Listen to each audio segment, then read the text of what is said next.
Welcome to the latest episode of Lateral Think, brought to you by Melbourne Athletic Development. Melbourne Athletic Development is a sports and injury management clinic based in Melbourne, Australia.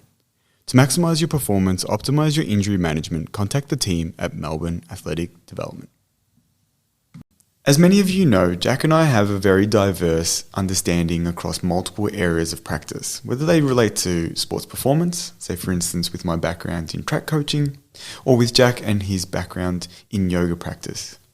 We've combined a lot of this knowledge over time with our clinical and sports performance experiences to really develop what we do. And as you know, we love education. So what we've tried to do is take that knowledge and put it into an online learning community. We think this is important because it's an opportunity for people to interact, learn, and upskill as they try to improve the practice of what they do. So if this is something that you would be interested in doing, head to melbourneathleticdevelopment.com.au/education and get an understanding of how you can upskill your current practice. Hello and welcome to another episode of the Melbourne Athletic Development Podcast. Today, we're very lucky to be joined by Hunter Rubino. Hunter, tell us a little bit about who you are and what you do. G'day guys, thanks for having me on. It's good to be here. I guess how we sort of know each other is I'm a distance runner first and foremost, so 800 or middle distance runner. Is that how you introduce yourself to people? Always, yeah, absolutely. Hi, I'm full-time job. 850. Yeah, distance runner. It quickly becomes your personality, I guess, to some extent. But you do everything really slow. Yeah, jog real slow, walk real slow. No, that's who we are. But no, so I'm a runner myself, a distance runner, but I also sort of work in the high performance management space. So I moved over to Melbourne from Adelaide to study a Bachelor of Exercise and Sports Science at Deakin University. So I did that for 3 3/4, 4 years based. Obviously, the last few years haven't been great in terms of practical placements, but I was very lucky from then to start working for sort of the last 3 years with the Carlton Football Club, and then sort of have been a multifaceted area in terms of sports science, strength and conditioning, sort of all sorts of stuff, and I guess probably found my niche, for want of better terms, in the sort of high performance management space. So encompassing sort of all of it together and doing it that way. It's interesting you say that. Like we have some friends and some colleagues who worked in that sports science space, particularly in A-League, and they were sort of arguing about, even though there seems to be in some sports this sort of like separation where people are like, oh, I'm only in this area, I only do strength and conditioning, or I only do like more of like the monitoring side of things. They were arguing the opposite, saying like you actually should have those skills. You've been taught them. You should actually know how to integrate them. And obviously these more, performance management roles are ones in which you do that. Do you think that that's something that, is the case, that you should actually be able to do that? Or do you see that, having worked particularly at, say, like an AFL club, that there is the value in having these people that are like very specific to a certain area of, say, sports performance? Yeah, I think it's sort of both. Like you sort of have these very specific people, but then you also need to have people that work across both. And I think it's super important, especially in an interdisciplinary team, to be across sort of all facets and be able to almost plug holes where you can. You're sort of very lucky to start my career with Andrew Russell, who's been sort of around the traps of the football for quite some time. And the one thing he sort of instilled in me is to learn anything that you can from any single person, because it will help you along the track and do everything that you possibly can. And so to be able to tap into different things, I think also gives you a better or a further understanding of how you can probably better teach or coach or, data manipulate, whatever it may be, for the specific task that you want to do as well. So I guess a perfect example is working quite closely with the monitoring side of things. Now in my sort of new role at the Calder Cannons, being the high performance manager there, I've been able to instill a sports science program that was really non-existent with the help of a few other people, and basically like, hey, this is the outcome that I want. How do we build this? You're probably better at that, but this is what I want from a coaching aspect or like a tracking aspect. But if I didn't have the understanding of how to potentially build that in that platform, then I think your end goal gets sort of pushed into a different direction. Okay, let's get into specifics. What are you actually interested in monitoring in football? We'll talk a lot about football, and I think one of the first questions is like, okay, how do you actually prepare people for AFL football? Yeah. What are some of the things that you're tracking and looking at? And what do you want to know as someone who's involved in the performance of the players? Yeah, so we're lucky in the AFL. It's the most data-rich game in probably the world. I think a lot of people understand that from both a football sense in terms of statistics, in like terms of disposals, possessions, all that sort of stuff, but also from... Do you reckon it rivals baseball? Have you looked at baseball? There's a fair few in baseball. I think if you were all-encompassing, both high-performance lenses, strength and conditioning and all that sort of stuff. I know even in like NFL now and baseball, they actually have like basically Vicon systems built into the stadium. We don't have that yet, do we? No, not yet. Well, we're getting close. But we're getting close. But no, we're certainly one of the most data-rich sports in the game. But for me specifically, in terms of a performance manager, I'm looking at both sort of internal and external load. More so probably with the technology that we have, or in terms of the amount of touch points that we have with players, it's probably more an external load point of view. So total distance, their high-speed running meters, so that's anywhere from sort of 2 meters a second all the way through sort of 8 meters a second. Why do they cap it at such slow speeds? More so because of I think the requirements of the game, and also what we can track also live using the Catapult GPS system as well. So you can track obviously a player's max velocity, but a lot of them are only achieving sort of that. I think the highest recorded is like 8.9 meters a second. Well, for one of your players? In terms of like top speed in amongst the AFL, it's like 38 k an hour, something like 36 and a bit k an hour. 36 is over 10 meters per second, mate. Sorry, it is too. Excuse my maths. But in terms of like the specifics of our GPS, sort of what produces the overall load, we do look at 2, 4, 6, and then anything above that is just called sprint. Or no. The reason I ask, and this comes from a place of ignorance, like I see that those speeds are very intermediate in nature, and yes, they 100% track what happens in the game. There's a lot of intermediate speeds that you're moving at, but they're probably, in my mind, and you can correct me, they're not the speeds that I'm worried about. I'm worried about the speeds that transcend that, and how much time they're spending at more than 8 meters per second, for instance. Are you like?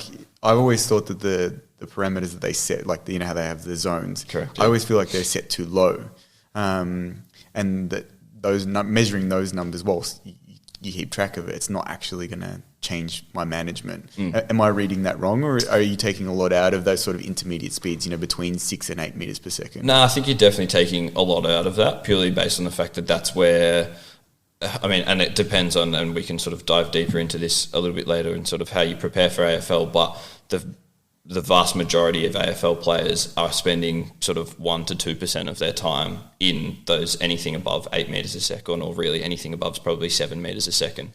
The fair majority of the total load comes from anywhere from sort of 4 to 8 or 4 to 7. So you're sort of, in the sense of the 2-hour game of AFL football, you're getting very minuscule minutes or seconds in those meters above there. So that's why we sort of don't hone in on them, but they certainly are set low. We can change those thresholds personally as well, but you just obviously then find that probably comes back to the way your team plays football, or the sort of style of football that you're going into as well. Yeah, we'll get into that, because I think that's a really interesting question. That we spoke with someone else about this, because I think it's really, really important. But on that feature that you're talking about in terms of like the actual zones and everything, I'm sure you'd be all over, work of, say, people like Gareth Sanford, and like he's looking for 800 meters and maximal sprint speed and anaerobic speed reserve. Are you guys doing some of that stuff to work out what someone's maximal speed is, so that those zones are different for each player, or you just don't have the amount of time to work on that at an individual level? It would be great if we could, but we don't have the time to work with each. No, because I was just thinking, like, say if you've got a player whose top speed is 8.5 meters per second versus a player who's I don't know, I'll exaggerate, but say 11 meters per second.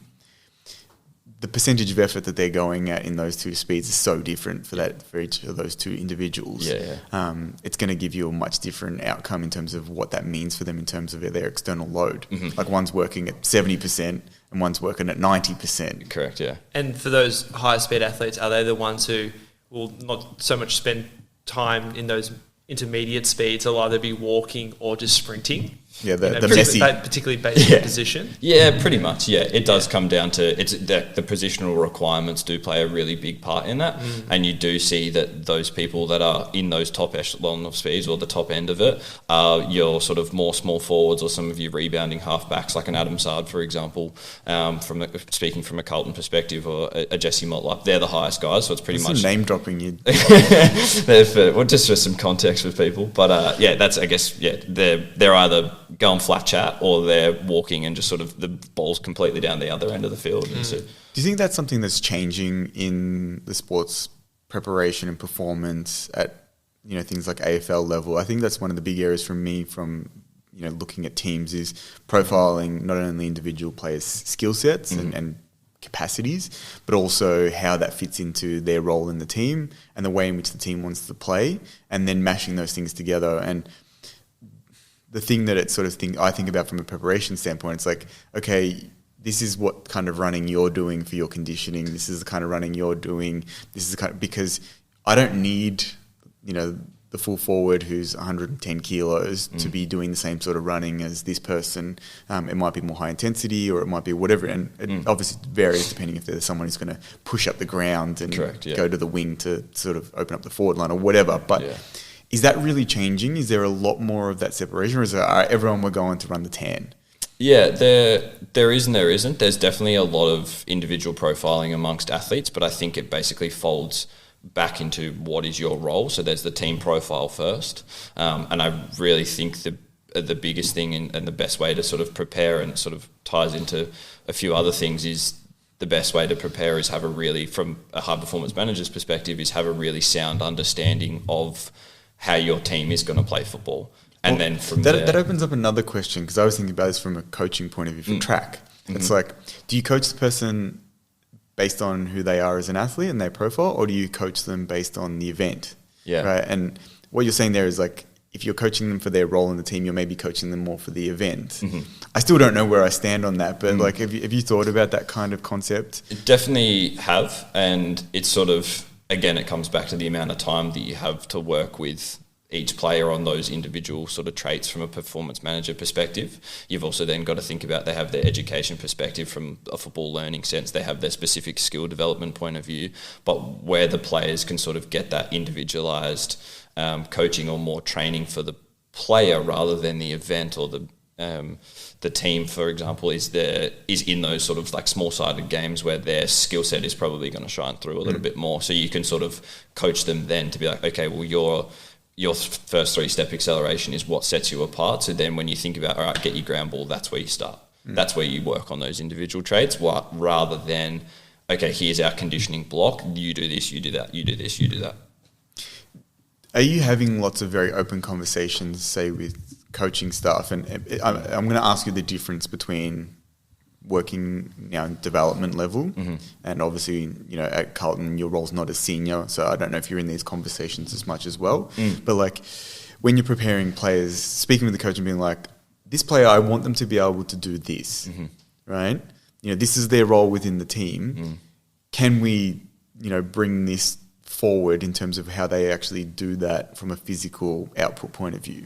Are those conversations you're having? And I know you can answer it in light of youth versus and development versus a more sort of like established adult senior player. Yeah. But are you having those kind of conversations regularly? You definitely do. It's probably more, they definitely happen more in sort of the off-season point of view, especially if you're sort of getting a new player in, they're being traded or that sort of stuff from a senior AFL level. You have those conversations. It's like, okay, well, where does this person sort of fit in our team? And that also happens with the recruitment staff as well. So obviously at AFL level, you have a subset of people that are purely focused on recruitment, and they basically say, this is where we see this person fitting into this side. And that's obviously then the conversation with the head coach as well. And it's like, okay, well, if we can develop X trait in them, or further enhance that trait in them, then we're probably, we're onto a winning thing here, and we will look at getting that person. Because I always think about, like, one of the things, and coaches, as a coach, I think about this even as, say, for a team sport, but you generally have your philosophies, right? And like, you work at Carlton, I'm a Carlton supporter.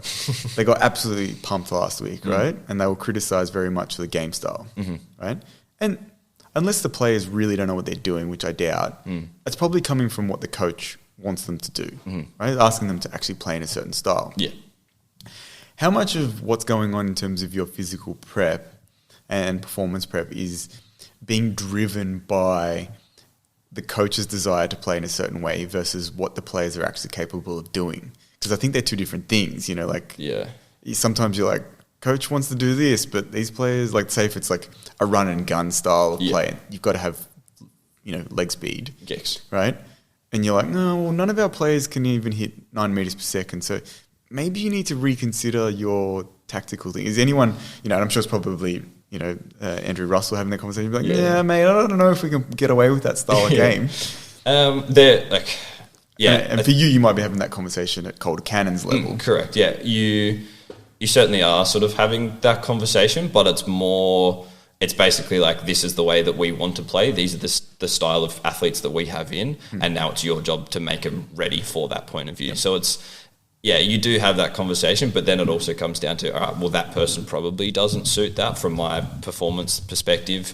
This person probably doesn't suit that style of position. So how about we just move him to a position where it probably suits he's more of an aerial player. So he's more of a run and jump rather than a consistent run off the wing and things like that. So it also, we have to have a very sound understanding of the game to prepare the athletes for it, and we also have to have very sound understanding of the gameplay that we're going to have as well. Okay. Did you play football? I did, yeah. So I played for a few years back home.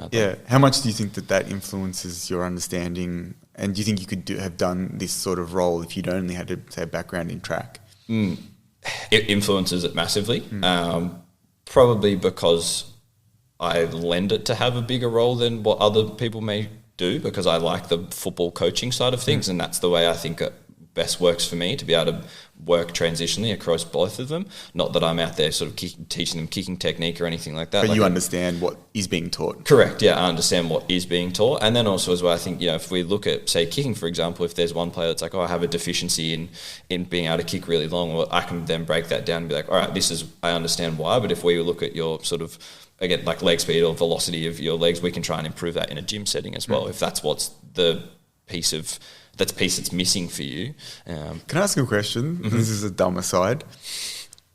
How much work goes, and does it happen? Because I had this conversation with someone who worked in women's development, and they mentioned that basically it's not something they work on. Is how often are you working on how far someone can kick? In terms of the actual distance, the whole distance, very rarely. Why?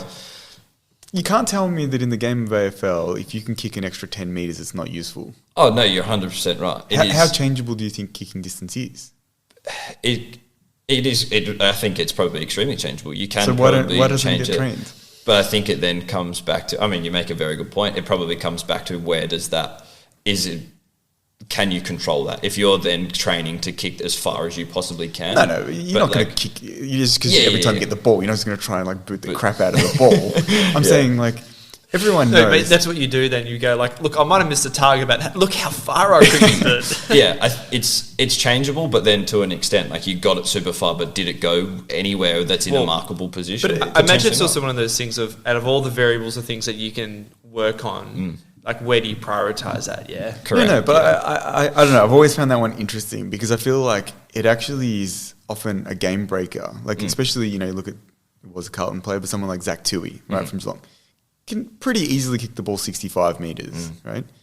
It's a very valuable skill to have coming out of the back line, right? Or, if someone's running past for the handball and they have a shot from 65 out, it completely bypasses a lot of the issues you have with forward 50 entries, right? They can actually just bypass the whole forward 50. Yeah, pretty much. Yeah. So I've always found that interesting that no one actually seems to talk much about the development of something like kicking distance, because to me it seems like a very, very valuable high, it actually makes you think of return skill. There's been a big revolution in the NBA where they all shoot 3-pointers, and they shoot 3-pointers from way back from behind the line. They get really good at it. It's changed the game. So maybe you need to get some clubs just to focus on that. Every one of your players now needs to be able to kick 70. You don't even need to worry about getting in the 50 now. You just could kick outside of it. Yeah. It could work. I think, it's changeable. I think probably, thinking about it more so now that you asked that question, is probably there's a lot of variables that can obviously then determine. Well, here's a challenge for you for the Calder Cannons, for these development, because you got development, and I'll ask you that question in a second. Do you think you can add 10 metres to everyone's kick for me? Not to everybody's, but I think we could do it for definitely. Yeah, there's a challenge 60%. For you. On average, 10 metres then, hey? On average, 10 metres? All right, that's a challenge. That's a challenge from me to you. See if it works. All right, let's do it. On that, I mentioned Calder Cannons. Obviously, for people who don't know, Calder Cannons are in, the development league. And most of the players that end up in the AFL usually come from one of these sort of development leagues. The Victorian one, of which the Calder Cannons is part of, is the biggest. And it's where most of the AFL draftees come from. So it's basically seen as, you know, the breeding ground for AFL, both in the men's and women's programs. How does your behaviour and the way you approach it differ for these youth athletes and these development athletes compared to at AFL level? Because I would see that your role has two functions. One is to obviously the club to do well and win games, but also the second one is actually to develop these people into much higher level players than what they currently are. Is that a balance that's difficult to manage at times?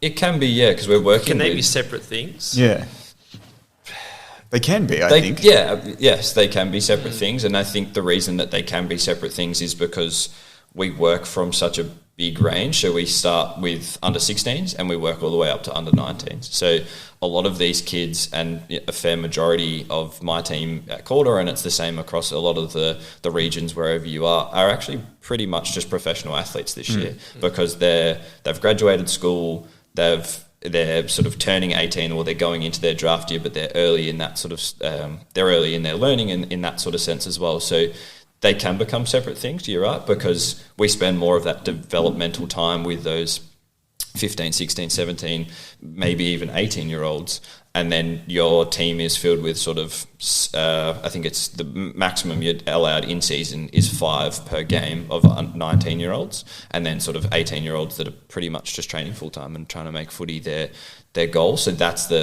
they're the ones that are, you know, trying to do well to win you games of football or to try and win you the Premiership Cup. And then you've got the developmental side for the younger groups, and then that just continues folding on because they all seem to, you know. Is that like actually something that's front of mind, where you're actually having conversations with the performance team, with the coaches, saying, for the team, it would be best if we played this person maybe in this position or in this, use them in this way, but actually for their development, like, are you having conversations like, for their development, we actually probably should play them in off halfback because they'll learn some skills that are going to be important, even though most of the time they'll probably be a forward, and we think ultimately they'll be a forward, but coming off the halfback flank is actually useful for their development. Are you having conversations like that? And are coaches at that level willing to sacrifice a little bit of the performance of the team for the development of the individual players, or is that not seen as being? Yeah, it's certainly a balancing act for sure to try and do that, but it is, in some cases for individual athletes, there is that sort of case as well, if this is the person that we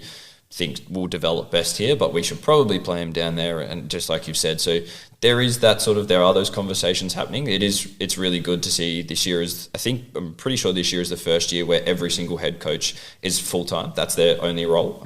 So they're all development coaches, so they're sort of having those conversations quite regularly with themselves, even, is like, what's the betterment of our team, or what's the betterment for this person, and then that's when they have conversations. You might not know, but are they given that responsibility by the AFL? Like, are the AFL saying to the clubs and to the coaches to take on these development roles that, you know, as it used to be called TAC Cup, NAB, and now it's some bullshit name that you said, I don't know what it is. Codes League, But like, are they being directed from the AFL, like, we need, you know, players coming through the draft, we want to see development, don't get too caught up in your club winning, you know, the premiership at the development level? Yeah, correct. They are being told that. How do they, you know, have you ever spoken to any of them about that? Like, how do they manage that? Because as a coach, you have an ego, you want to win. Oh, absolutely. Yeah, and I think it comes down to also how the league is played out as well. So obviously we play a traditional AFL sort of season. Yeah, correct. And then, but we also, leading into the finals, we have wildcard rounds as well. So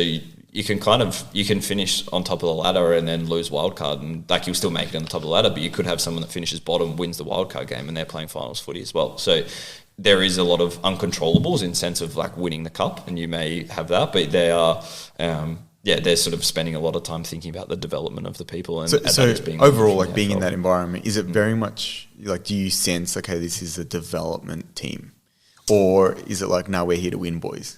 We're here to win, and we're here to win, but the focus is making you better athletes and better people. On that, in terms of, you know, making you better athletes, Are there considerations that you specifically see that are different between what you do in the development of these players versus the development of the adult players at AFL, even if they're younger, but like, is it different? Like, do you see differences? Yeah, there are a lot of differences, and I think the main thing is sort of the trainability of that athlete in certain areas. Obviously, as they get further and further into their career, they probably become less adaptable to certain things, whereas these kids are incredibly adaptable for all different sort of training styles. Can you give us an example? Like, what's something that you find interesting that you can kind of put into one of these youth athletes that maybe you couldn't do with, you know, an older athlete at the AFL level? Yeah, it probably comes down to, I think the main thing would be running mechanics, and their ability to take on running mechanics and just fixing. Is that like a personality thing? Like, I don't want to listen to you because I'm a big shot now? Nah, I think it's just probably there is part of that for certainly some players. I personally haven't experienced it, which I've been lucky with, but I know there's performance managers that would experience that every single day, and especially in, maybe not AFL, but especially in like the EPL and all that sort of stuff. There's certainly some big egos floating around, but I was actually going to ask a question about that with the development with the Calder Cannons. Is part of, do you reckon, is a big part of what you do is actually taming egos? You know, because like, there's some young guys who've got a pretty big rap on themselves. They think they're the next biggest thing. They walk around strutting their stuff, and you're like, mate, you actually need to pull your head in a bit if you actually want to succeed in life in general, because your ego's way too big for your ability. Yeah, you do have to have those tough conversations sometimes, but they're interesting. I think what kind of helps that, and I think it's sort of one of the further questions that you sent me down, is about sort of my track background and does it create a hindrance or does it help or anything like that. And sort of the notes that I had down for that was, I think it really helps me, because a lot of these people, they ask me what I do for a 2K. That's a very normal question for an AFL environment. What's your 2K? Do you get respect straight away? Yeah. Absolutely. You do straight away. And it's like, what's your 2K? And they're like, oh shit. And you're like, yeah, I did that, but then I did 4 more of those. 2 minutes recover. And they're like, what the fuck? Like, you do gain a lot of respect, because it's like, oh, he's not asking me to do something that he personally couldn't do himself. But 2, if we were to line up like sort of, they're very much big fish, small pond kind of characters. Do you ever jump in and flog them? Yeah, I like to jump in all the time, and not to the. Is that your ego? Yeah, probably. Yeah, no, not flog them, but just to think like, hey, as a coach, I'm in this with you too. I'm not just standing here with a stopwatch or a whistle barking. You make sure orders, you win that, don't you? Oh yeah, that's more so just because Hippo doesn't rag on me, my distance coach. But no, I like to do it that way, and I think it sort of has developed my coaching style, being able to do it that way, I think, as well. And Andrew Surge is our head coach at the Calder Cannons. He jumps into drills all the time. Like, he's a young fella himself, has 2 young kids, and sort of uses it as a way to keep fit himself, but is also like, hey, this is the skill execution. Like, I'm just as cooked as you are from that drill. This is how we're able to execute the skill. Did you notice how I did X, Y, Z? And we were able to do it. They're like, oh, okay, that sort of makes sense. And they get that picture, or they understand, like, that fatigue's not an excuse, or I can still execute under pressure by doing it this way or changing it that way as well. So we work really well together in that sense. There's definitely some head coaches that don't do that, but it's I think it's a really big thing, and it does, again, it tames their ego, to answer your question a long way. Yeah. How does that change at AFL level? Like, are you jumping in and doing running with them as well? From a conditioning aspect, yeah. And I think beat them? That's probably, some of them no. Some of them are real fast. Some of them are actually some very quality athletes. But from a rehab point of view as well, I think that's a really good time. Like, I spent a lot of time doing rehab, and it's probably an area where I sort of like to push myself into as well, in terms of like the conditioning, the rehab sense as well. That's sort of something I really like, but is that's a really good time to sort of do it with them, and just sort of, you get a better understanding of probably how they feel. Like, if you're standing way over the other side, they're doing 200s. Like, if they're cooked, they're just gonna say face and say, no, I feel really good. But you can watch them and see that they're labouring, or they're favouring that side and things like that. You get a much greater understanding of what the athlete's actually going through, or what they look like, if you're right there running next to them. So yeah, from an AFL perspective, I definitely did that too. Yeah, like you mentioned, the question I had about like your background in track, like what aspects, obviously allowing you to understand what they're going through, to actually be able to jump into sessions and demonstrate your capabilities useful. What aspects of the actual understanding of the sport do you think transfer well from your background in track? You mentioned running mechanics before. That's maybe one, I guess. Yep. But are there other aspects related to? I think distance athletes, particularly for 800, 15, I think the training is actually not that different to what conditioning is very useful in football. Correct. Do you think that, you tell me, but what are some of the things that you think transfer well that have helped you in that respect? Yeah, I think... Just to add to that too, because one question I'm interested to know is, what element of improving their running mechanics helps with their performance? Is it with building their top speed, or is it with building their running economy? Or I think the biggest thing is probably more so their acceleration. So a lot of them, one, acceleration, but then also more probably running mechanics under fatigue. I think you see a lot of footballers that sort of get this big chest out and they like to waddle, and they do, and it's you laugh at it being sort of focused on running, but that's the big side of things that you're working on, and probably more so, hey, under fatigue, if you sort of do X, Y, Z, that's going to change. You're just going to put you in a better position for the next contest. And then also probably more so running mechanics, focusing on acceleration and how they can, and also change of direction running mechanics as well is a big thing, because we have a lot of players that are super fast, sort of straight line speed, but then they can't directionally turn the bus, and it just doesn't work. And it's sort of the little things, if we're like, okay, well, if you're sort of overstriding there, if we chop that back a little bit, it'll change you to be able to pivot quicker to get the handball out left, right, things like that. And then going back to sort of the more conditioning side of things, you're very right. The 800, 1500 metre training is how the game is very much being played at the moment. And as a Calder Cannons, we play very much a transitional defence type of team. So play long, lengthy chains, and we like to run as well. So it's the understanding of the requirements to be able to play like that. So it works out quite well that I've sort of not fallen into that, but as sort of, I mean, you, like as a sort of 8:15 guy, you can also, you understand sort of 2-4 work, but you also understand sort of 10K half marathon sort of training as well. So probably, but like you have some sort of understanding of that sort of stuff too, especially if you're a student of the game for terminology. But yeah, you get a really good understanding of what types of sessions and when and where to put things into place. Like, when is it time to do sort of more threshold work, tempo-based work, or sort of... What are some of the decisions that you make with that? How do you like to structure that? If you see something, what are some of the decisions you're making? Or like, I need to actually adapt this training, and this has actually come from me understanding as an athlete, I can't go and do this kind of session now because I actually have had this kind of stress placed on me. Yeah, you sort of... looking at that probably more from when there's not necessarily as much football, when it's probably their off-season break and doing that sort of stuff, when it's probably purely focused on just them being fit and minimising their time with balls in terms of, and skill execution, is when you would probably look at that. So sort of off-season or Christmas break and that sort of stuff, and knowing when in the cycle of things to be able to play certain sessions in there. And then from when it is time in football, it's like, okay, well, what are we looking at, and what does the drill expose us to, or what sort of stimulus does the drill expose us to? Is it a small-sided game where we're working heavily on, first 3 steps to get handballs inside contest? Well, then our conditioning is probably going to have to be the opposite of that, where it's a longer, slower tempo-based stuff. Or are we doing a long transitional defense type drill where we're literally going from forward 50 stoppages to D50 stoppages? Well, then, okay, our conditioning block's probably going to be our acceleration-based sort of stuff. How much are you, AFL's a long season, right? So how much are you pushing their conditioning during the season?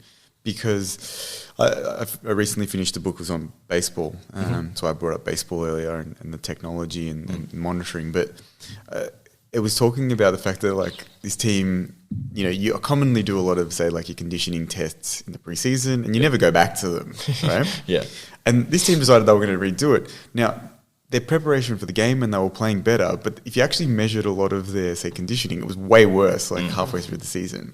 And I would suspect it's probably similar with AFL, right? Yep. Because you do have a game that is difficult to recover from. The players are sore. They're not going to necessarily be wanting to smash a certain amount of conditioning work. But are you still pushing them through the season to maintain a certain level of conditioning? Yep. And often it's, with the mindset of like, okay, if we get to the finals, we want to come in not limping there from a conditioning point of view. We actually want to be, on an uptick. And I think that got popularised very heavily by Geelong.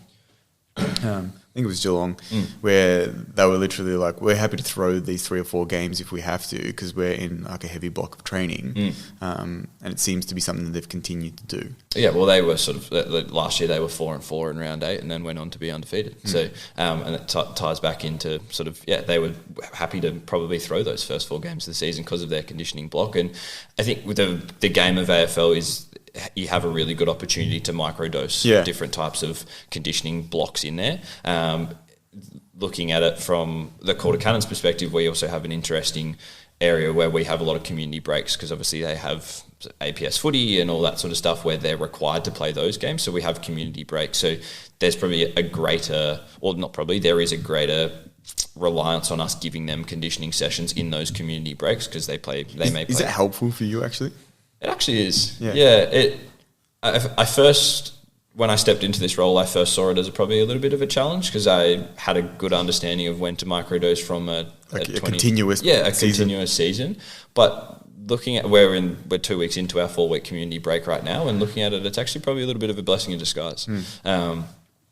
One from a player developmental point of view, but then also from a coaching point of view as well, from being able to be like, okay, well, we have time to then, we probably didn't focus enough on this in that area where we lack, so we can sort of pivot and go to that sort of area as well. So it's actually been really good to have that, and it's been different, but now it's definitely a welcome change. Yeah. In terms of when it is a continuous season, say for the AFL, like what are most teams doing? Are they, as you said, they're just going to microdose their way through it, or do they actually, like a Geelong, is it common that they'll actually say this is a heavy conditioning block and we're willing to kind of push through that? And where from your perspective would you place those kind of things? Yeah, I think one, it comes down to the type of team that you are and the your sort of coaching staff. Are they all the same? Or there's a lot of sort of factors in that can have variations on when you decide to do those things. Obviously Geelong were really good the year before they won the flag as well, so they could probably have that bit of arrogance about we can lose these first 4 games to be able to do something like that, to go into a heavy conditioning block. It is, I guess it's interesting, like you continue to sort of, I think, ultimately it comes down to the type of team that you are. Are you trying to build as a group, or are you sort of really challenging for that end year? If you're building, then you're probably going to place a further emphasis on being right in rounds sort of 3 to 17. And if not, well, then you're obviously going to be in a heavy conditioning block early, and then you can microdose with speed and all that sort of stuff a little bit later. We mentioned the track stuff, and I am always really conscious of the biases, you said you don't feel like it hinders you, but there ever been times where you think, no, that's actually my bias of track is forcing me to do something that's probably not useful in a football coaching setting or a performance setting? Yeah, it definitely is, and I think you. What's an example of something like that? I guess the main example is the understanding of the biggest, like the stimulus of what. Sort of change of direction and all that sort of stuff. Almost like underestimating it. Well, 100%. Like looking at a training session that may be 6 by 2 minutes with 60 seconds recovery, I may look at that and go, that's not much at all. But then you add that into periodically with bouts of change of direction and bouts of short contest and skill work. That's a lot for these guys, and so you probably tend to overestimate what they can do, or you look at a session that you've put down on paper and go, man, that's bugger all running. Like that's sort of, and you think about it on times that you'd run for that sort of stuff, and that's definitely the hindrance. But once you gain a greater understanding of the load that happens to an athlete in change of direction or even like grappling. Are you using some of the accelerometer stuff that's coming with GPS systems to track some of that? Yeah, so you correct. can get an idea and you're like, it didn't look like much on paper, but because of the way the drill was designed or whatever, it actually ended up being quite a lot of accel, decel loads going through the system. Yeah, so we use a Catapult GPS system, which is, I guess, widely used amongst the world and especially in AFL as well. And there's a IMA, is the inertial movement analysis, is the number that we look at more specifically. And then I personally break that down into accel, decels and jumps, because it's obviously a big determinant of load is jumping and accels and decel as well. So we break it down that way, and then obviously look at it from how your drill designers given you those results as well. And then that then further determines, all right, well, if we're going to have that drill there, or again, I think that's probably why there's a big emphasis on those, going back to the sort of meters per second, what we were saying before, is why there's an emphasis on those numbers is because we can only produce so much from a drill design perspective, which gives us those metrics. But we use that a lot, and then we even put things in there like grappling, like the amount of we do sort of 150 grapple 150 and they're cooked. They mainly do 6 150s, and even short sprinters would look at that and go, oh, that's not a bad session. Maybe not your guys, but some 400 meter guys or something like that. But you know what I mean? Like they do something like that and they look at that and they're cooked. Like that's more than what we would do sort of doing like 8K tempos as a distance athlete, like the same amount of fatigue that we have and you think they've only covered 500 meters but they've done 90 seconds worth of grappling and they're cooked. So there's all of that to encompass in your programming as well, and that's probably where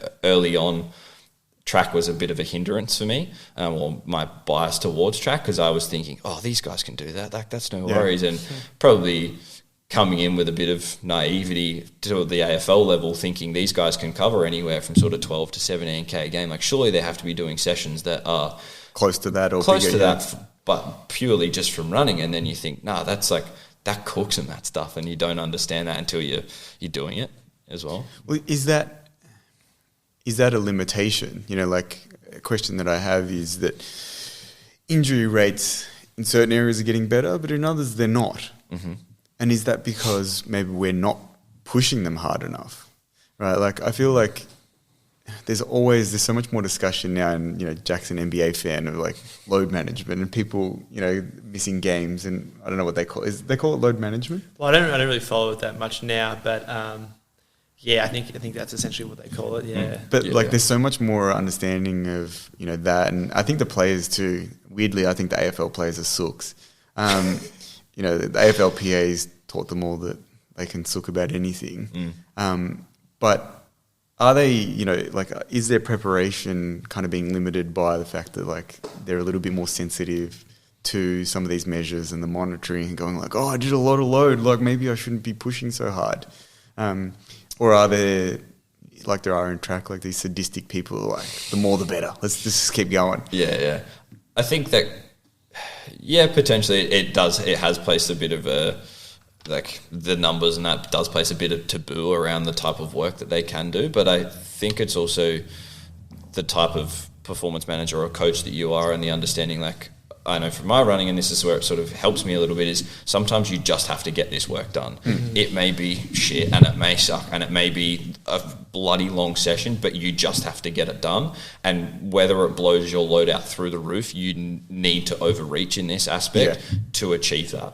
And it's certainly changed from the way the game was sort of back in the day, and how the game continues to change. Those types of players that are sadistic and just want more and more and more are still there, and those that are like, oh, I think that's enough for me, and they do learn themselves, but it certainly changes from person to person, and even from year to year. Like a story from Andrew is when he was at Port Adelaide in 2000 and 2001, he was getting some of these guys to do 2 to 3 sessions a day. Like they would be a footy session in the morning, and then they'd go and ride. That was the steroid era, though.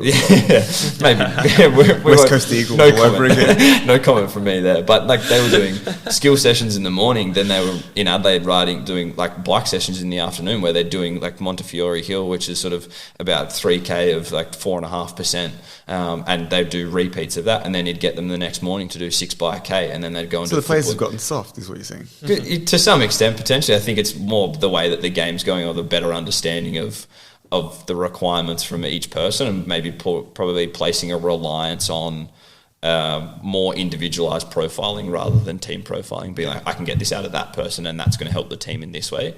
But then also you don't want to rely too much on one person as well. So, is there something to be said though, for the individual, but particularly for team sports, of doing those hard sessions together and getting through it, and actually building that camaraderie and that psychological element? Yeah, there's a huge element to that. And then I think as staff and as people around the players in that aspect, you have to tell them this is the session where you just need to get through it, and it is going to suck, but when you get through it, you will be a better teammate and you will be a better team player, and you will be have such a big closer bond. And there is a bit of that sort of macho, we get through that, we're sort of solidified together and we're one team. Like there is a little bit of that, absolutely. But yeah, you do notice after those really big sessions or those really big weeks for looking at your overall plan that they do come out a better team, because they're like, fuck, we did get through this. Like we got through this together. If we can get through this, we'll be one of the sort of fitter sides, and we'll do that. And every club, has all that sort of stuff. But there is a huge element to that as well. Yeah. As like working at AFL level, and it might be more visible maybe even at the development level because they're willing to share it. But like, do you actually get any indication of the loads that are happening? Say you would have yours in your team. Do you actually get indication of what other teams are doing and how much overall load they're... I'm sure it's probably Chinese whispers at times, like, oh, such and such are doing all this stuff. But is there actually access to that where you go like, oh, we covered, I don't know, I'm just going to make up complete numbers, but we did, 500 Ks this month or something. Yeah. And they're doing 800 or something like, do you ever get any of that kind of information? From an AFL level, no, not really, apart from Chinese whispers or people that have been sort of traded or whatever, but it's what has happened previously. It's never sort of congruent into what's happening like right now. On the historical stuff, is there like what's happened? Has it gone up? Has it gone down? Has it stayed stable? What do you actually see in terms of like, if say Andrew Russell gave that example of like we were doing this much volume at this point, has that trend, did it go up and then come down? Has it stabilized? Like what's it doing? Do you know? It ebbs and flows. It certainly ebbs and flows, but I think it ebbs and flows with the game and say like the rules that happen or the rule changes and things like that. But back in the day, it was pretty much everyone was just like punt the ball to grass, go chase it, run hard, and then go from there. And you're on the ground the whole time. There's no rotations. Yeah, there's none of that sort of stuff. There's no rotation monitoring. There's none of any of that sort of sense. And then it went through very much a period of sort of kick mark, break line. So you're working hard on acceleration based point of view, and now it's back to probably a little bit more free flowing, run hard, very much like Collingwood, St Kilda, transitional defence type sort of play where they're running off half back and running large numbers. So you would see that there has been a spike in load. When you mentioned before, like you might talk to a player about what they did before they got traded, for instance. Putting together all these sort of Chinese whispers that you hear, do you see large variability in how different clubs approach developing athletes, or do you think it's pretty homogenous overall when you think about the main things that each club's working on? It is relatively homogenous. Like they're all. I mean, ultimately, the game of AFL football is the one thing is it's predictably unpredictable, and you have to prepare in sort of certain ways for that unpredictability. So you do see. The overarching themes are probably quite homogenous, but then when you break it down into a sort of more minute level, there's sort of differing themes amongst teams, and that's probably where it comes down to what your game style is. They look at what a Richmond of the old would look like. Their sort of higher speed numbers, so their 6, 7, 8 plus is probably quite high. They probably spend a little bit more time in those higher zones because they work kick mark, and then break lines. And then now it's probably, it looks very different. So the overarching themes are quite homogenous. Well, with that in mind, are there particular physiological measures that every club would do, like something like maximal aerobic speed or something like that? Is it just, are there always measures that you're always going to do? Yeah, there certainly are. MAS is a perfect example of that. Maximal aerobic speed. There's all of that. There's threshold based stuff, and it probably comes down to more so the training philosophies of the high performance manager as well. But it's some shape or form you're going to be hitting very much those same sort of stimuli for sure. And going back to sort of the developmental point of view and sort of how much you see across, to answer your question before, it's sort of. You actually see a lot more. I was quite surprised stepping into this role. As I say, I feel like from the people that I know that have worked in NAB League or whatever you want to call it now, there seems to be a lot more information shared because the AFL kind of does pull some strings to make that experience a little bit more homogenous on purpose because they want a certain level of athlete coming out of that program and they want them going into the draft, into the AFL. So there is a little bit, I feel like there's a little bit of manipulation that does happen. There is. So, Are you under the pump? Do you have to do you have to answer to the AFL commissioner or something? Well, we have an AFL HPM that sort of governs all of us, but we actually share all of our, which kind of shits me up the wall, to be honest. Oh, really? With you. Well, like, it's my proprietary information. I'm smarter than everyone. Well, kind of, yeah. But like, I'm also someone like, it's probably, like, I'm not someone that's on Strava. Like, I don't share my workouts or do any of that sort of thing. So it probably speaks more to me. Because you're a pro runner. Yeah, that's true. It probably speaks more to me. You get a bigger ego, clearly. Yeah, it speaks more to me than it does anything else. But so all of our GPS data gets uploaded to a central system that's governed, which... I would hack it. Just put in fake numbers. Well, to some extent... Is that what you're doing? Do not incriminate yourself. No, I've told people this. So our sports scientist at the club, Georgia, she worked with me for a little bit at Carlton, or she was sort of with me, and we sort of knew each other from Adelaide. And so for our training and game data, we actually call it stuff that's just relative to her and I. And then when she exports it all, she names it what it's actually meant to be called. So like we have a mate in common, his name's Jack. So we called one of the drills, which was a sprint focus drill, we just called it Jack. Yeah, and so so people don't know what it the is. AFL look at that and they're like, what the fuck is drill Jack? And for me and her, we know exactly what that means. But everyone else looks at that and we're like, what are they doing down there? Yeah. Like, that's good. So that's just like, and we have some fun with it, and people look at us and it's like, what are you doing? Overall, you can see the numbers. Like, the name of it doesn't mean shit, but it's kind of funny. So, but at least you should hack it and just like, so that it's like says that it's either a lot more or a lot less. It would be good if we could do that. But no, I think it also paints like the sharing of that creates sort of more homogenous sort of player, I guess, across the board. But then also that information is kind of readily accessible to recruitment staff of different clubs and things like that as well. But yeah. How do you tackle the issue that I think the development league actually is a major issue? Like it's actually one of the major culprits of specialization of sport. Right? Like, I get really pissed off working with young people who say, oh, I've got to go to Calder, I've got to go to Oakley Chargers. I'm like, I know you're in the extended squad, you're not making the team. Yeah.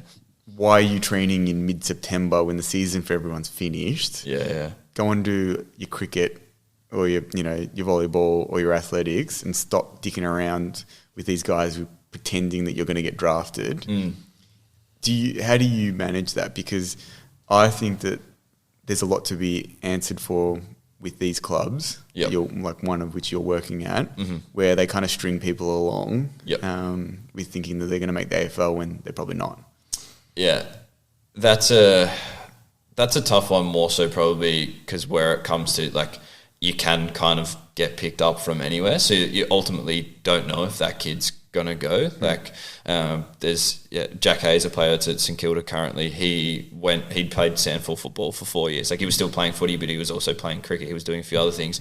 Didn't get drafted when he was 18, 19. Played sandful football for 4 or 5 years, and then got picked up by St Kilda when he was 26 in mid-season draft. So ultimately, there's an area of you may go. It may not necessarily be when the national draft is, but you may potentially go as well. So our talent manager at Calder, Matthew Burton, likes to say to them, if you want to be involved in another program, please, and we will work with you to do that. We encourage you to do that. And he had that. Is that a common conversation? Because I feel like that's, and I don't know if it's maybe even just the perception of the person, I think parents and kids kind of get wrapped up in like this dream of playing AFL. And so I don't know, it's probably not coming from maybe it's not coming from the club, and I'm reading that 100% wrong, where they're saying like, yeah, you'll be fine to go play cricket. Yeah. Whereas they're like, no, I've got to specialise on my footy. Yeah, I think that's probably more so coming from an external voice, potentially a parent or a sibling or something like that. It's, your clubs are very understanding that these guys are students, they be across it, and we do encourage that first. Like, we sort of set up different spaces for that sort of thing, and so it's probably more, it's, from my perspective, it's not coming from the clubs that you must specialise and you must prioritise this. We will work with you, and we will work with other clubs and other programs. Are you aware that it happens? Like, is it like, we're not encouraging it, but it seems to happen a lot?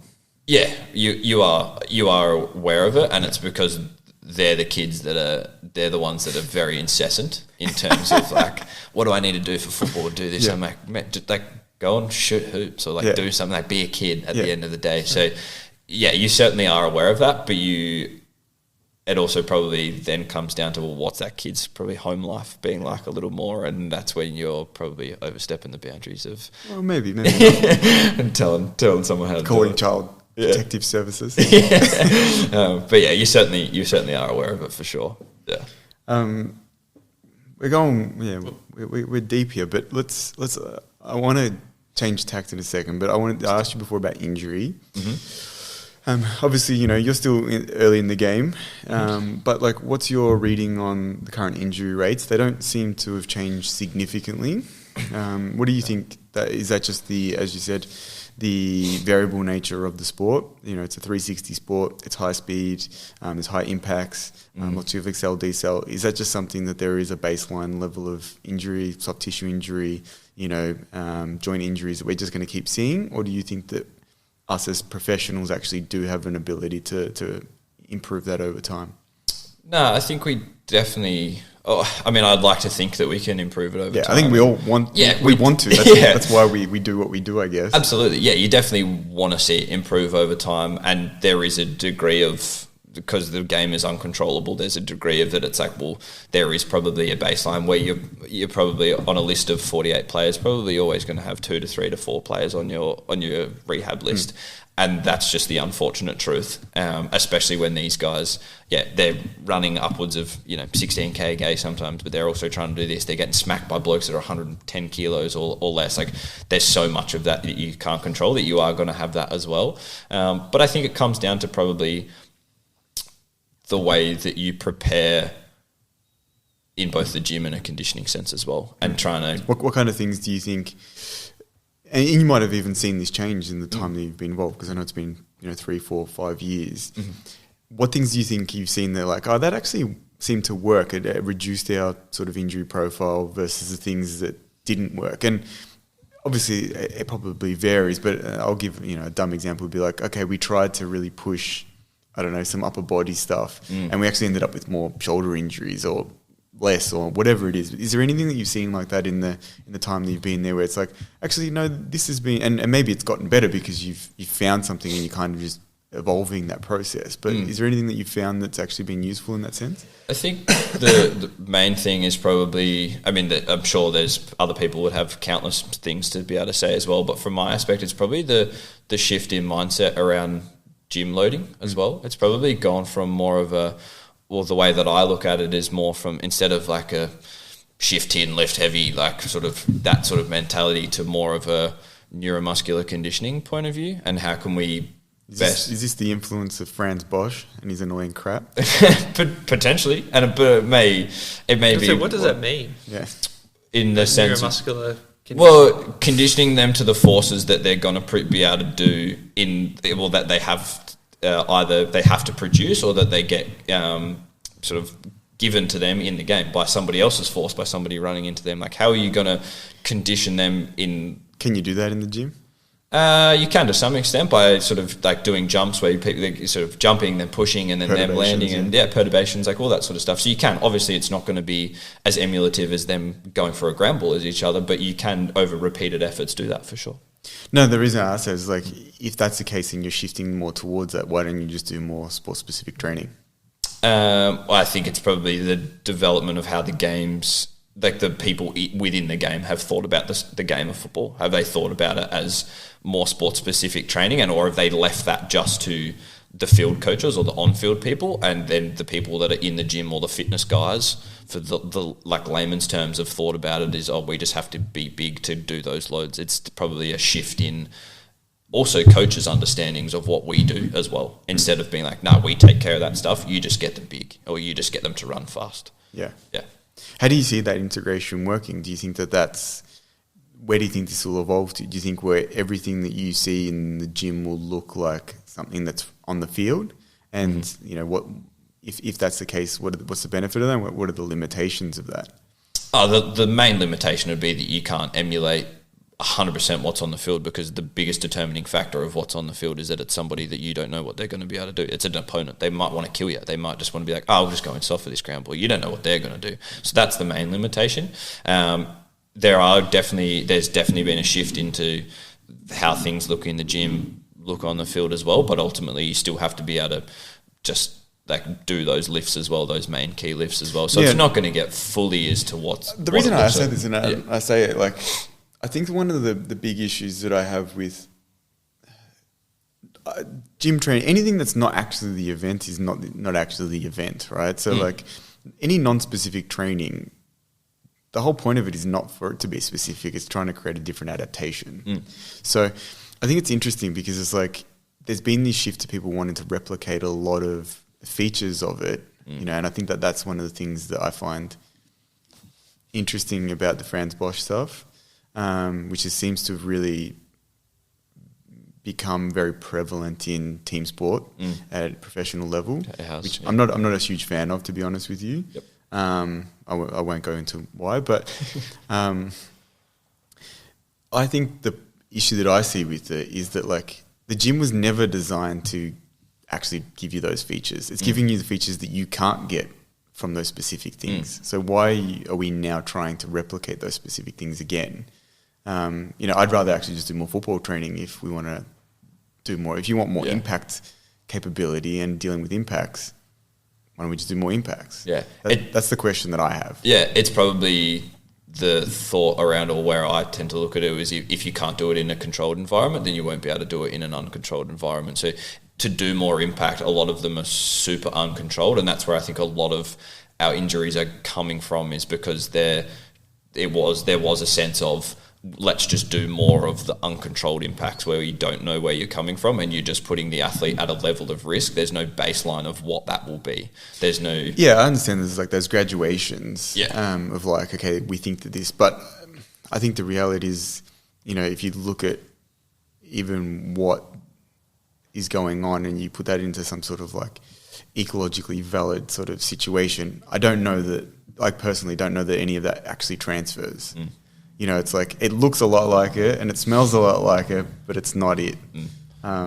You know, I don't know. And that's me coming from you know, you have the experience with this. So, you know, I'll take your judgment on it. I'm just spitballing, but I find that a very interesting kind of development in team sport development, not on what you guys do, but specifically, but just in team sport development. Yeah.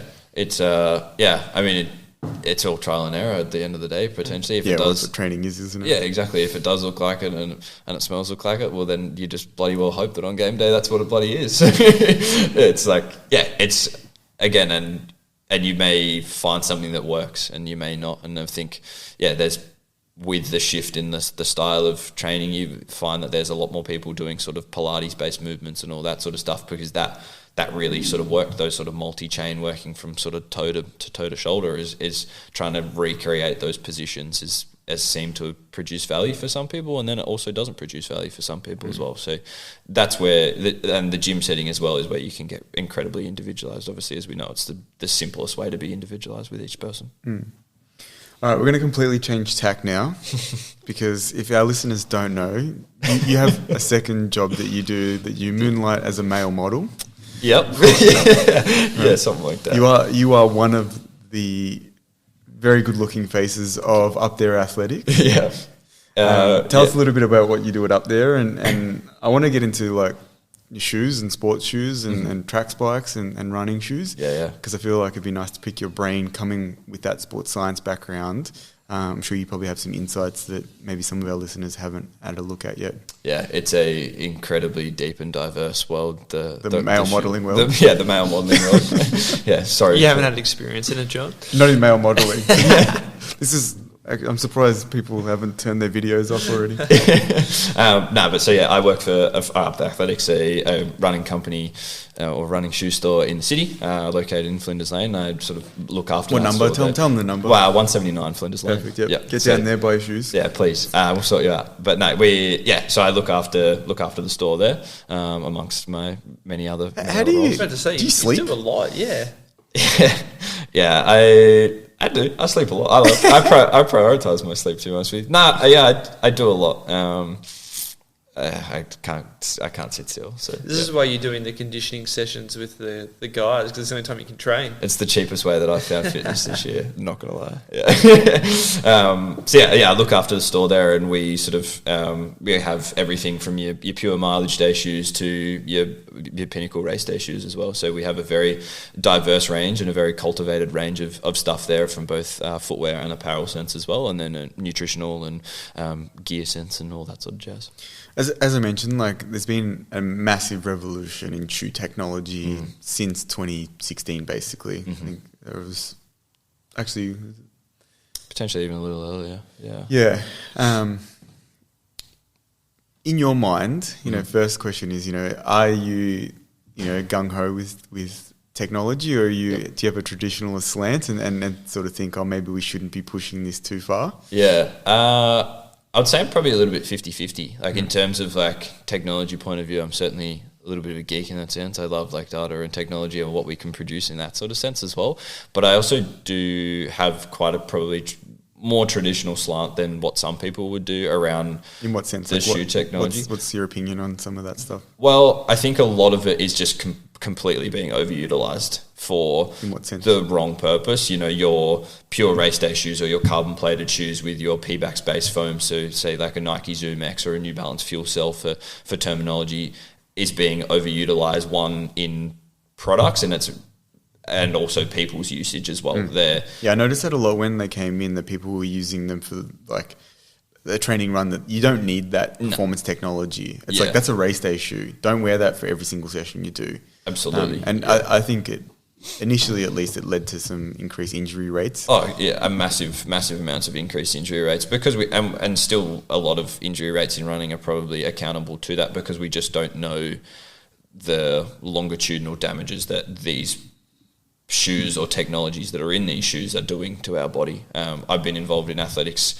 for my entire life. Like my old man was a former cyclist and triathlete, and so I grew up around that stuff, and so that's probably where my traditional slant comes from as well. But also a little bit of the fear of the unknown. Like if you're training 100% in a carbon plated shoes that puts you in really aggressive positions from the ankle and toe joints and all that sort of stuff, like what is that going to do? You're kind of not giving yourself or your body the time to rest. Like you don't know what it's sort of doing as well. Well, there's a question I have in a second that we'll get to, because I've actually probably been swayed a little bit on this as well, of what it does for injury over time. But to give our listeners, and you would understand it much more than me, but like what is actually been the technological advance, and what does it actually do? Why is it seemingly producing much faster times on the road and on the track? Yep. So the main shift has been in the utilisation of one, carbon fibre or different sort of stiffer materials in shoes, so creating, I guess, longer levers in people's bodies, but then also more so the foams that they're utilising as well, and then the accompaniment of them together. So with the like. And what does that allow you to achieve? Like, why does it actually improve running performance? Well, essentially what it does is creates more economic runners, so it increases your running economy. And so the foams that are in the shoes themselves are a lot more energy efficient than what we've utilised in the past. Do you have actual stats on that, like on the specifications? What in terms of how much talk about like coefficient restitution, like do you have like percentages that it would actually be different to, say, a shoe from 10 years ago? Yeah, so the main one that you can look at, and the most probably published one, is the Nike Zoom X foam and the Nike Air Zoom foam. So two of the pinnacle foams, or cushioning systems I should say, that are out there on the market. They've gone from the Zoom X foam produces, I believe it's 82 to 86% of the ground reaction force per ton, is coming back, comparative to what was 40 to 46% in the Nike Air Zoom unit. So and these numbers, like take them double, with a grain of salt. Pretty much. Like take them with a grain of salt, because it's marketing. There's a fair bit of marketing in all that as well. But and then obviously other companies don't release that information as well. But it's nearly double, and that's why we're seeing times just go through the roof, because you're getting so much of that back. And then when they're adding those carbon fiber plates or nylon or different variations of fiberglass are in some shoes now as well, that it transfers to that plate, and then it transfers into your body, and they snap along, so you're able to utilize that energy as well. It's not just coming back and going back through your body. It's an interesting, like you mentioned, we're seeing these performances. I think generally, like from my end, I would say I'm actually all for the technology, and I like to see the advancement, new tracks, new shoes, whatever it is. Yeah. The only thing that I don't like, and this is my traditional slant on this, is because I am actually a bit of a historian of the sport, I feel like I really struggle now not struggle, but like I'm struggling with the concept of how you put people's performances into context. Yeah. It's like, oh, this person broke this record that's 50 years old. And it's like, yeah, they performed better, but like, I don't think that they're the same level. And I had a really interesting conversation actually with flying back from the national championships. We ran into Tamsin Lewis at the airport, know her a bit, so talking. And she was saying, like, obviously her event's the 800. So she was saying, like, she's really struggling watching it because she's like, I know how much it hurts to run sub 2 minutes for an 800. Yeah. She's like, and she goes, I know, like, for instance, Kat Bissett is superstar, she's Australian record holder, she's faster than I ever could be, but she's making a 159 run in her heat look like it was jogging. Yeah. And she's like, that doesn't gel with me. Like, I saw international level runners, and she goes, I even saw international level runners, like the Russians who are on drugs, like bent over dying when they're running sub 2 minutes. Yeah. And she's like strolling along, and she's like, I don't know that I can cop that. And I think that's interesting because it's like, have they been able to improve running economy that much that the energy demand is significantly less? And the reality is probably, yeah. Yeah, you're 100% right. The context of people's records and that sort of stuff is kind of crazy. And you look at people that were still competing now and competing when the sort of pre-super spike, that's literally how they talk about it. It's like pre-super spike era and post-super spike era. Matthew Centrowitz is one, there's a big one that talks about that. Obviously his win in 2016, he was in a non-pair of super spikes, and then he's now obviously wearing a Nike Dragonfly, which is a super spike. And he literally talks about his training as in pre-super spike and post-super spike eras. It's like it's like the Ice Age. It's like that's how people are talking about it. It's like pre this, pre that. Like it's crazy to think. And then I think also being a historian of sport, it's for me what puts it sort of it's crazy to think about how these guys were running to it. Like if we look at marathon, that's obviously a big enlightenment of where people's times are coming from at the moment. It's like, how did they run 207, 208 in a pair of Dunlop volleys?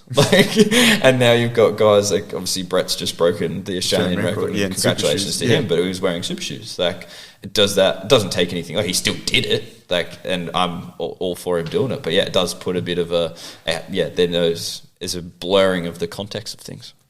I put in the questions because I think it relates to the injury thing. But do you think that the benefit that you get is an acute advantage, or do you think it's an accumulative advantage that you get from being able to, say, train consistently and perform in these shoes, and the long term that, and it probably can be both, but what's your perspective on that? My view on it is that it's both, but it would be probably more so in an acute advantage than that. But it also then the acute advantages obviously compound then over time. You look, there's a massive rise in double thresholding at the moment in 800, 1500 metre running guys, and the Ingebrigtsens have been a family that have done that for quite some time. And there was a joke in a Nike campaign where they spoke about the release of the new Nike Vaporfly Next% 3, and it was the two older ones, Philip and I forget the other one's name, but Henrik, isn't it? Yeah, correct. Yeah, Henrik. And they were talking about how they used to do double thresholds, but their afternoon threshold, their legs would be cooked. And Jakob goes, imagine not doing a double threshold with fresh legs in the afternoon. And you just look at that and you're like, man, that's crazy to think about, especially being historians of the sport. But there's the acute advantage, but that acute advantage over time is compounds to the fact that these guys can do double thresholds for 8 weeks, 9 weeks, 10 weeks on end. And they're just training at those, they're such higher ends of the spectrum because you're able to recover because you're more economic. The thought that I've been having a lot, and I think I've brought this up in one of the discussions, but is this idea that if you can get over the acute stress of being in a more aggressive shoe, the long-term benefit that you get from that adaptation to your tissue actually potentially reduces your injury risk. Is there any way that you see that being, something that you've observed? Yes and no. I think for me personally, probably yes. I have someone. What did you experience? Oh, like I came, like first time I sort of came in and saw you here, I was struggling from a bout of stress fractures and probably was training in more of a traditional slant point of view where I wasn't in these super shoes, and then have committed to training a little bit more in terms of just specifically my reps of my Tuesday, Thursday, Saturday sessions in these super shoes, and I've now gone 18 months without a stress fracture, or 16 months without a stress fracture. Do you not think it's all relative though? Because even if you're training at higher intensities, you're also going to be performing at higher intensities. Like, isn't it just sort of more the relative? Yeah, but I think that they stress different things. Like I think the shoes are taking and changing, say, bone loading and tendon loading in a and as long as you can get through that initial period of adapting to the way that stress is, you're getting the opportunity then to not have the loading go through other areas. And it's like swimming, for instance. Like, why can swimmers do so much volume? The reason swimmers can do so much volume is because there's no mechanical stress. So like they need the volume of training to actually drive that adaptation. I think it's similar with this. It's like, this is actually, once you adapt to it, it's actually taking some of that mechanical stress away from you, and you're getting extra performance because the shoes creating more mechanical capability, but it's not actually coming from you physically or what you're experiencing. Right, like the ground reaction force is higher, but say 10% coming from the shoe and 90% from you. And what's changed is before it was 95% from you and 5% from the shoe. So it's like the actual relative amount is higher, and it's I don't know, like the proportions probably don't make sense. But essentially, like I think it's like people can deal with DOMs, right? But they're not really going to deal with an increase in tibial, bone stress, developing. Whereas these shoes are kind of taking that away, and it's like, I was a bit tight in the calves, or my quads were getting a bit, I was getting real DOMs in my legs, but like I can keep running. Change your running mechanics. Oh, we're gonna ask Hunt. It probably depends on the person. If it does change your running mechanics, it would. It absolutely does, and that's kind of what they're designed to do. From the spike to the difference between the spike and the actual, say, distance running shoes? It does. Road shoes? Yeah, it does differ from the spikes to the road shoes as well. The spikes, in then obviously being spikes, the short distance ones especially, don't give you less time to sort of even fold back into sort of more midfoot to heel. It's pretty much on and off the floor, which is obviously what we want. But for some people, they do probably strike a little bit more midfoot. Like me, for example, I can't wear a particular style of shoe, the New Balance SCLE, because of the way that their plates sit and where I strike the ground. It just feels very strange, and I don't engage it. But then I switch that and I wear an Adidas super shoe or a Nike one where their plate shape is also different and it works as well. So one, it depends on the person, and then one also it depends on which particular shoe and which plate or super technology is being utilised in the shoe as well. So hence why you got to go to UpThere Athletics. Pretty much, come in, we'll help you out. But I don't know, you might have a little bit more background. I know that you guys in the industry often get, updates on where things are going. Like, where do you think this is all going? Do you think it's going to get to a ridiculous point? You'll turn up and there'll be rockets, strapped to the side of the shoe? Or like, where do you think this is going? Yeah, there's some shoe companies that are doing some super strange things and really experimenting with, like, where they're putting plates and like how long they're putting them. There's I won't name companies because I don't know if I'm allowed to or not, but there's some shoe companies that are putting carbon fiber plates that are actually coming off the front end of the shoe, so you're lengthening the toe aspect, but the material, like the actual edge of the toe box, is the same, but the physical carbon fiber plate is longer. Almost like a 007 knife coming out the end of his shoe. Like that's what kind of what it looks like. It's sort of the plates are longer. They're doing all that sort of stuff. That's in case your competitor cuts you off. You can take your shoe off and stab them. Just slice the back of their Achilles. But there's a lot of things happening like that as well. But I think ultimately the end goal of where a lot of shoe companies are creating one fit shoes for a particular person. So you walk into any given store and you stand there and you stand 3D printer shoe for you. Correct. Yeah. 3D printer shoe for you that has a plate that's specific to your foot, a super foam that's specific to your body geometries, all that sort of stuff. Like that's ultimately where it's heading. Do you reckon they'll get there? Or it's going to cost $4,000 for a pair of... Oh, yeah. Initially it will. Initially it will, yeah. And I mean, the availability of this sort of stuff now is probably another thing that ties into the historically increased injury rates as well, and getting over that acute stress is because everybody's doing everything in them because they're so readily available. Like when they first released, even being in the industry, you couldn't get your hands on a pair. Yeah. Like there was like 6 or 7 pairs. Like I now personally own like 12, which is just stupid to think. And I'm very lucky for the brands that work with and like to like give us stuff at the store and things like that. When you're like, modelling. Yeah, when you model a few things.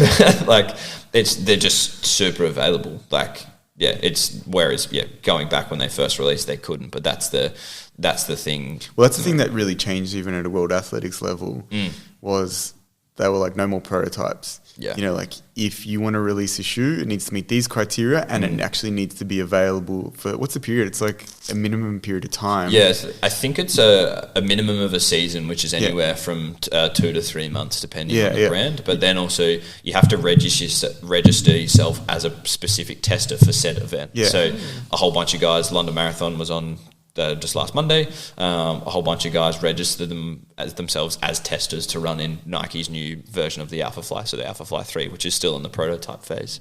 Same thing for the On Cloud Boom Echo. Obviously, On are doing some really big things in Australia and across the world in athletics. They also had to register that they're... Are you being paid by On right now? No, I'm not. Shameless plug. Yeah, shameless plug. But like they have to register what they're doing in terms of which spike they're going to be racing in and say, hey, this is a prototype, little asterisk next to this. And if you're not going to tell us that sort of stuff, well then, you've got to, it has to be XYZ rule and has to be available for purchase and all that sort of stuff. So. Now, you mentioned you don't stop. What's something that at the moment you're pursuing, inquiring about, learning about that may be related to, your involvement in running or your involvement in your, performance management stuff, but may not be that's actually taking some of your interest and time? Yeah, I think where I'd like to sort of head my learning, or where I'm going to, is probably more around the psychological side of things. That's obviously something that we... What are you looking at the moment? Anything? Oh, just gaining a deeper understanding of how athletes work. I've had a really good understanding of how athletes work in probably an endurance sense, just based on my background, but how they sort of operate in team sports and that sort of stuff, how you can drive that athlete greater when they probably are more of an introverted person, or that sort of stuff. Just different ways to work with different athletes is probably the main thing for me. Have you started exploring anything, listening, reading, anything that you've come across that you found interesting? I do a fair bit of work with Tara Kavanagh at Carlton Football Club. She's a club psychologist there, so I've worked a little bit with her. And then also there's a big, as the AFL is a big thing in wellbeing at the moment as well, so working with our club wellbeing manager at Carlton, Brett, just sort of around how we can, especially around things like rehab and all that sort of stuff for players, is a big thing on how it sort of defeats a lot of people, and just sort of how, as a performance manager, I could also be a sounding board and all that sort of stuff for those sorts of people. But here's a question for you, and this will come across as me being, harsh, but I always think about this of like, and Jack and I have spoken about this probably privately more, but if someone doesn't have some of the psychological skill sets, how much adaptation can they get to develop them? And at what point do you just say, like, you don't have what it takes to be an elite athlete because you need a certain level of resilience or ability to bounce back from, things like injuries, and actually maybe you're not going to get to that level. You just don't have that skill set. Like, I feel like that's a really interesting balance. Yeah, I guess it probably potentially depends on the sport that you play to some extent. Like these guys that are probably technically very good in certain areas, and it may not be in AFL, but if we look at, say, like tennis or like those sorts of things where there's a greater reliance on probably the more tactical and technical skill point of view than, say, running or football, where it's like you have to be albeit psychotic, to try and get up and run 130 to 160k a week. Like, who the fuck wants to do that? Not many people. But I don't even run that much. But like being able to, I don't know. There's certainly an element of like, you just don't have it mentally, but it doesn't mean that they may not have good careers. But it may just be their career may just look different to somebody else's. Yeah, I don't know. I don't have an answer. It's something that we've kind of tossed back and forth in some of our probably private conversations. But I just always think about that of like, how much does, the moment select the person and the person select the moment? You know what I mean? Like it's one of those things of like, are some people just capable of making those adjustments as they need to? Yeah. And do you have the capability of maybe giving people the opportunity to develop those skill sets? I think if someone's younger, maybe more so. Absolutely. But if someone's 28 and they've never really had any injuries, and then they have a major injury and they crack the SADs and they can't deal with it. Yeah. It's like, how much are you going to be able to influence that? Even if you have lots of those skills to be able to impart. Yeah. This is probably it's probably a driving factor as to why this is where my learning's probably heading at the moment, as to why athletes are like that. Working with different types of people that are just like, you have to pull them back, and it's all mentally. It's like they'll just continue to do one more, or they've, I've had friends that were taken to the AFL when we finished school, and they basically didn't have it after a year because they just didn't have it upstairs. They were great, both, skill wise and execution and all that sort of stuff, but they just didn't have it. And now I'm thinking of one gentleman in particular. He's gone on to have a very good VFL career. He's having a great VFL career and has since he stopped playing for Collingwood, but he just didn't have what it took. I remember us coming home at Christmas time. We were both living in Melbourne. We both went back to Adelaide, and I was out training, getting ready for Bay Chef, like a big race in Adelaide, and he was coming home. He's like, I don't really need to train today, or like, it doesn't really. And I'm like, are you fucking kidding me? Like, I'm out here racing for $1,500, and you're like, that's half of your match fee. Like just sort of, and that mindset of a different thing. But now that he's probably pulled back, he's having an illustrious VFL career. Yeah, it's an interesting thing, isn't it? Like, I think that's, and it's another discussion we won't have now, but it's like that thing of like people getting enamored with talent. And I often think that like someone who's slightly less talented but has some of those psychological skills often gets a lot further than the person who has ultimate level of talent. And everything that they would need from maybe a physical, or you said like a technical or a tactical understanding, but like psychologically they're just not that invested in trying to achieve the maximum they can out of themselves. And it's just crazy to think potentially where sports could end up if we have those people that are riddled with such great talent of all stuff but don't have it. Like, if we can capture the reason why they don't have it upstairs and transfer it into something that's beneficial for them, just make sure that they do have it both mentally and physically. Like, where can we go with sport? Like, it's interesting you say that. Like, I think one of the things that's actually holding back some athletes in Australia, and I think this is a cultural thing, in general, like, Australia's a pretty awesome place to live, so we don't have a lot of hardship. So I don't know that we're necessarily developing a lot of those resilient skills from our environment. Now, and that's not a criticism of everyone. I'm in the same boat. Like, everyone's comfortable. Yeah. Not everyone, but the majority of people are comfortable. And the other big factor that I think is interesting is with this, and again, this will probably come across as being really controversial, but like with the well-being side of things and things going really wrong, like that stupid shit they did in Adelaide. Yeah. The willingness for coaching staffs and even like performance staffs to actually push people into uncomfortable psychological realms is not on anyone's palate at the moment. And I actually brought this up in a meeting with some of the VIS stuff of like, how much are we pushing people's psychological skill sets, right? Like, yeah, we need to do it in a way that's, safe enough. But it's like, are we throwing people into uncomfortable? And like a really stupid example that I gave to actually some of my athletes during the week was like, they know that, say, for instance, they've got like a fast session coming up. Yeah. You turn up and you're like, oh no, we're doing time trials. Right. And like just to kind of like play with them a little bit and push them on that. And you can obviously extend that. But like, how often are we doing that? And are not enough. Yeah. Like, as I said, if you push it too far and you do dumb stuff like what happened in Adelaide, like put them in hoods and tie them up and all that kind of stuff. Do weird stuff. It's probably not helpful. But like, are you putting people in situations where they can grow their psychological skills? And are we has performance stuff or even injury stuff as well. Like, are we actually looking for those opportunities? Because I reckon that to me is interesting. Is like, oh, we actually need to push this person a little bit here, and I'm not going to give them feedback, or I'm not going to give them what they want because I know that they don't have the skill, and I want them to start moving in that direction. Time in rehab is actually a really good time to do that. Rehab at any level, whether it's an acute injury or a long-term injury, is obviously going to provide very different mental stimulus for people, but it's a really good time to do that. And whether it's small things like not giving him feedback, where they're like, oh, did I execute that really well? And you just like, give him not much, or whether it's like you give him a blasting, or you like whatever it may be, like it's actually a really good time to do that. And that's why I'm really interested in the rehab space and looking at that psychological space, because you can meld the two together. I like the thought I have is like, but yes, I agree with you 1,000%. Like that time's good for it because it naturally invites that. Are we going and searching that out when nothing's wrong? Yeah, and there's some stuff that are, or some clubs or teams that certainly are, and there's some that aren't. Our using Calder Cannons as an example, and it's. I like the fact that you've brought this up.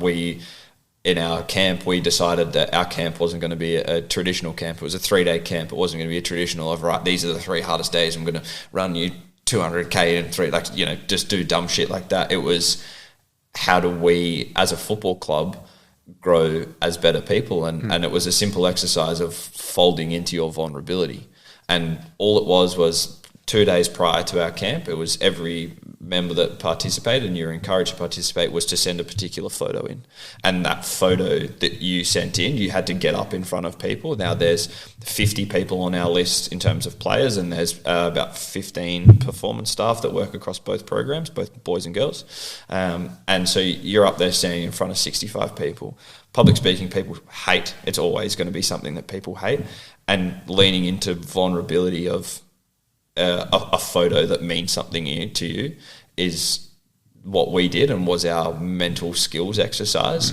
And the emotional side of things was like so much better than me standing there barking orders and being like, right, you must run 7K. And that's where it's an intelligent way of applying this. It's like you're actually seeking out opportunities to grow people. Yeah. And you have to be creative with it. Yeah. And it can't be, this is not just punishment. Like that's not developing much. Yeah. And it was an amazing, eye-opening experience that was like, I'm going to take credit for it. That was like Andrew Sturgis, our head coach, that led the charge on this and sort of spoke to me and was like, what do you reckon? I was like, this would be like awesome. Like, let's do it. Let's lean into it. So him and I were the first two to get up the front, obviously to sort of pave the way. And even for me, it was a very interesting experience. And then more so for these kids that are, 16, 17, 18 that do have egos, as we sort of spoke about a little bit earlier. How do they fold into their vulnerability? I got up, put up a photo of my family and spoke about some sort of family history that had happened and something that had happened to my sister not long earlier that year and things like that. And it was, there was, for most people, not a dry eye in the room for every single story. And it didn't have to be get up and tell us a sad story, but it was, tell us something or a feeling, or lean into the vulnerability of why you've selected this photo. And because and we called it a picture's worth 1,000 words, and because there's such a deeper meaning to everything. Yeah. Fantastic, mate. We've ticked over 90 minutes, so that's gone exceptionally well. Thank you so much for taking the time out of your Saturday and your 14 jobs that you have to come and spend 90 minutes with us. It's been a pleasure. Thank you. Very enjoyable. Cool. Thank you. No, I appreciate it. Thanks, guys.